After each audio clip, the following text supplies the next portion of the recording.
It's 20 minutes until Natalie. I know. There we go.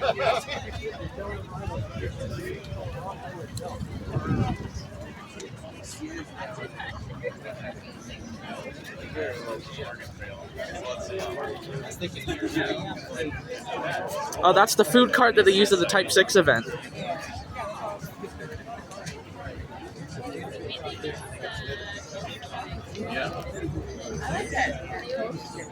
Yeah.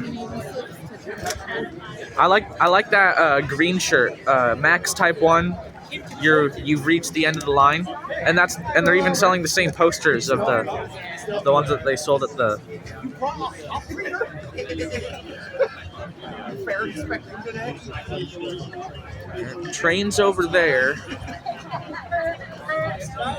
You don't have to do stickers.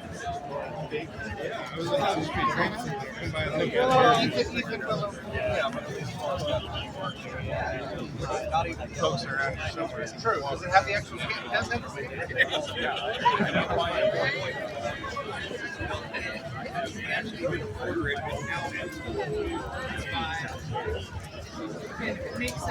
I like the you see these orange hats?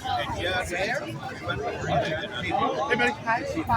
How do I get one of those hats? Those are good hats. On this beautiful day. I don't think this is a more beautiful day. So thank you for joining us, friends, family, TriMet retirees, employees. Without all of you, we wouldn't be here today.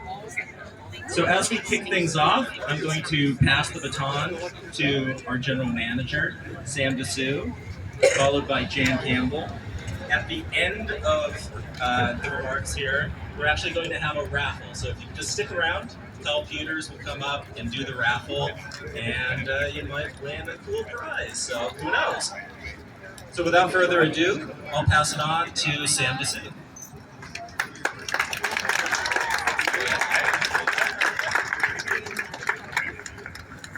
Wow, good morning, Portland. Good morning, TriMet family. Good morning to all of you. You guys look good this morning. So I just want to say good morning to you and thank you all for being out here.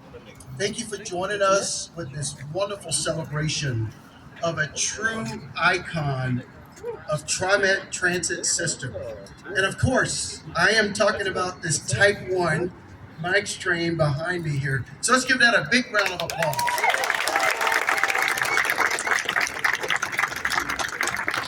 This is one of the trains that started the modern rail system here in the Portland area. It is called Light Rail Vehicle number 124, and it's among the last of its kind. Even after 40 years, it still looks pretty good sitting out there, and I was able to sign it this morning with quite a few of you. It has traveled roughly 2 million miles. So I want you to think about that, 2 million miles. 2 million miles on the odometer of that vehicle. And let's put it in perspective as we talk about it a little bit. That means that that train has went 80 times around Earth. 80 times.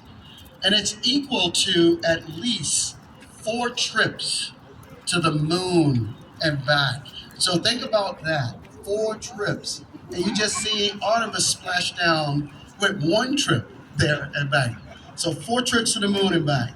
So that level of reliability doesn't happen without the dedication and the hard work of our TriMet employees. So let's give all of them a round of applause from the beginning all the way until today. I want to call out our top-notch rail maintenance team members. So if you were part of the rail maintenance team, please just raise your hand so that we can acknowledge you. Raise your hand. Let's give them a round. Thank you.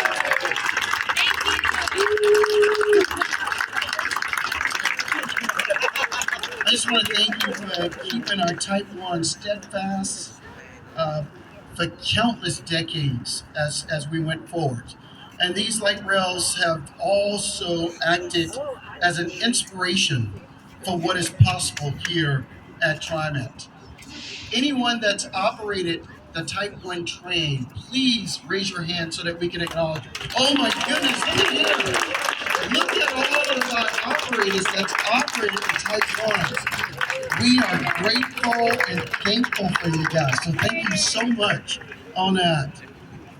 In 1986, when the Type 1 started service, TriMet was entering a new era as just the third transit agency in the United States with modern light rail service.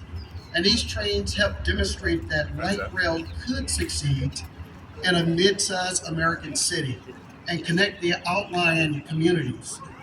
Now in 2026, we can honestly say that we are among the pioneers of a new and exciting approach to moving people efficiently, easing congestion, and making the air we breathe clean. So over the years, we have continued to build on that foundation by introducing low floor trains to improve accessibility. In fact, TriMet was the first agency, the first transit agency in the United States with low floor light rail vehicles. Yeah, that's a big round of applause. Ushering in a new era of accessibility. So we have introduced improved customer information tools that make riding easier and more intuitive for everyone. So today it's a bittersweet as we give the Type 1 a proper send off. Many of you that I see around were instrumental in this blazing this trail and keeping these trains for 4 decades in operations. I do also want to thank if all of the operators of every train, whether it's a Type 1 through Type 6, if you are here, please raise your hand so that we can acknowledge you. All the way from 1 to 6.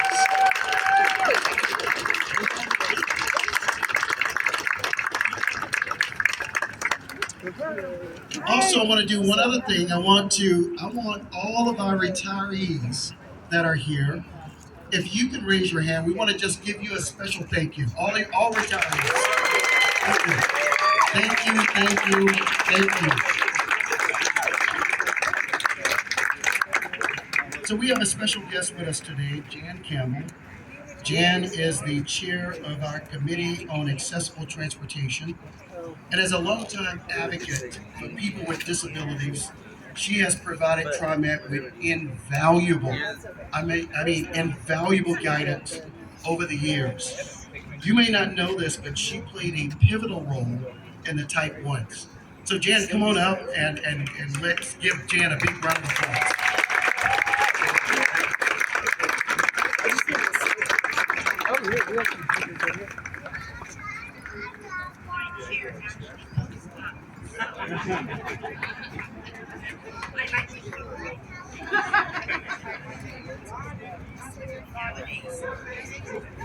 So my name is Jan, and I chair TriMet's Committee on Accessible Transportation, we call it CAT. And I want to thank the CAT members, past and present, some who are here today or will be here shortly. So much for all the advocacy we have done together and continue to do so to improve our transit system so it is accessible and welcoming to everyone. If you could raise your hands, and I don't think anybody is here, so they probably won't see any hands yet, but they So not streamlined. we also have staff So who not support our committee, and I want to thank you from my heart for all your wonderful advocacy within the system. And could you please raise your hand? And they're right over here.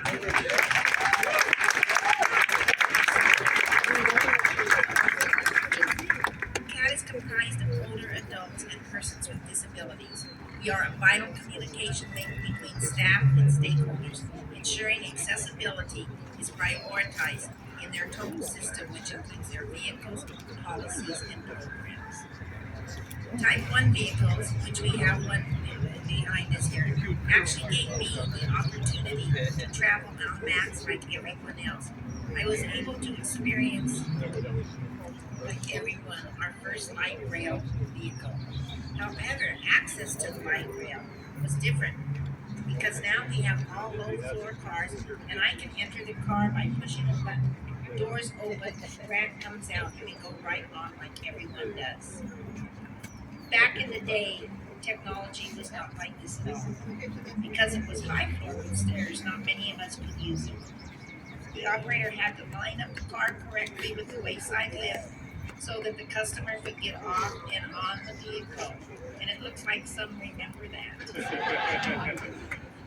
So I'm not the only old one here, or the older adult here. Ah!